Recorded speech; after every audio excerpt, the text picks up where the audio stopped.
Hi all, welcome back to my YouTube channel. మన ఛానల్లో అయితే first what I eat in అనే video చేయబోతున్నా. ఈరోజు మార్నింగ్ అయితే నేను బ్రేక్ఫాస్ట్కి వేడి వేడి ఇడ్లీ విత్ గీ తిన్నాను. ఇడ్లీలోకి వచ్చేసి అల్లం చట్నీ, కారపొడి, బొంబాయి చట్నీ. నెక్స్ట్ టిఫిన్ చేసాక కొంచెం గ్యాప్ ఇచ్చి డ్రాగన్ ఫ్రూట్, ఆ తర్వాత జ్యూస్ తాగాను. తర్వాత లంచ్లోకి వచ్చేసి మామిడికాయ పప్పు, ఆవకాయ, వడియాలు, నెయ్యి ఫుల్గా కుమ్మేశాను. ఇంటికి వస్తే ఇలానే ఉంటుంది కదా అమ్మ దగ్గరికి వస్తే. నెక్స్ట్ ఈవినింగ్ 4:30 అలా మంచి కాఫీ తాగాను.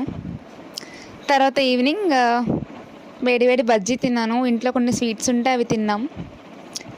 తర్వాత ఏదో అలా స్నాక్స్ తిన్నాము, మళ్ళీ తాగలు అవి. ఇవన్నీ అరగాలంటే ఒక సోడా పడాలి కదా, ఆ సోడా కూడా తాగేసాం. నైట్ డిన్నర్ స్కిప్ చేద్దాం అనుకున్నా, బట్ ఇంట్లో ఒప్పుకోరు కదా. అలా కొంచెం వేడివేడి అన్నంలో గోంగూర పచ్చడితో అయితే కంప్లీట్